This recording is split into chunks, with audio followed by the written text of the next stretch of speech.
Hi, my name is Pastor Rich Hanlon, and I want to welcome you to this week's pre-Sunday sermon Bible study video.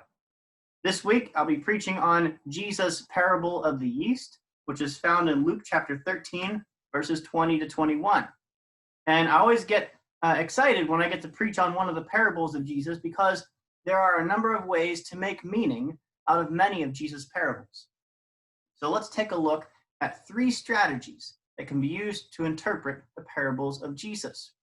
And for our example, we'll use the parable that I'll be preaching on this Sunday. So first is allegory, right? The first strategy is called allegory, an allegorical interpretation.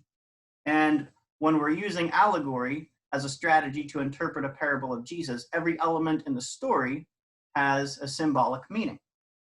So in the case of the parable of the yeast, which goes like this, Jesus asked, "What is the kingdom of God like? It is like the yeast a woman used in making bread.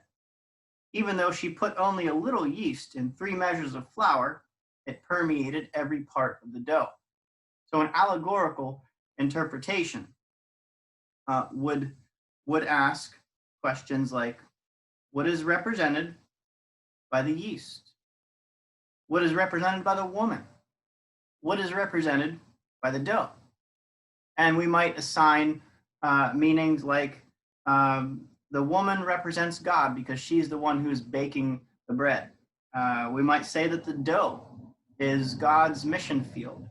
We might say that the yeast is the people of God who are spreading God's love all around the world. So that is a allegorical interpretation. So allegory is one strategy to interpret the parables. Another strategy, now we're under our second strategy, I'll call central theme. Right?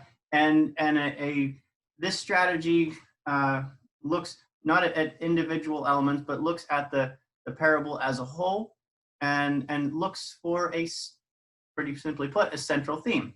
And so a number of ways we might assign central themes to the parable of the yeast. We might say it's about making bread.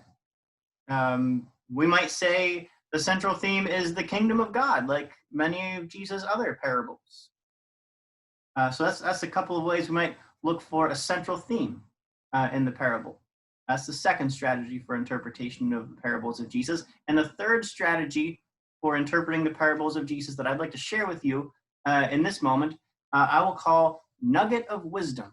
Right? And it's a way of, so you read the parable as a whole and seek to extract some nugget of wisdom. Maybe it's a few words, maybe it's a sentence that seeks to articulate what wisdom might be shared through this, or what truth might be shared. And so again, Jesus says, what is the kingdom of God like?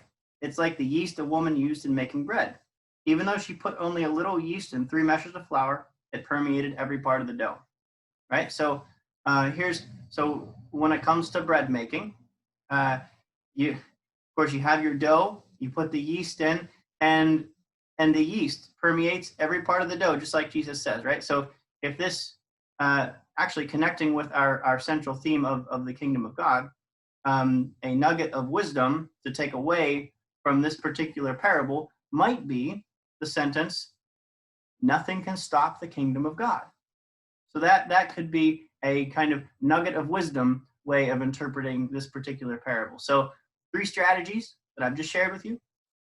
First is allegory, where every element in the story has a symbolic meaning. Second is central theme, which simply put looks for the central theme in the parable. And the third is nugget of wisdom that looks to extrapolate and articulate the truth or wisdom that can be found there. Right? So you may find that the interpretation that you resonate with the most now changes in different stages of life. And this is a healthy experience because the Spirit of God is always breathing new life through our life experiences, which in turn inform our understanding of the stories of the Bible, even the story of Jesus, and perhaps especially the parables of Jesus. I hope you've enjoyed this brief pre-Sunday sermon Bible study, and I will see you soon.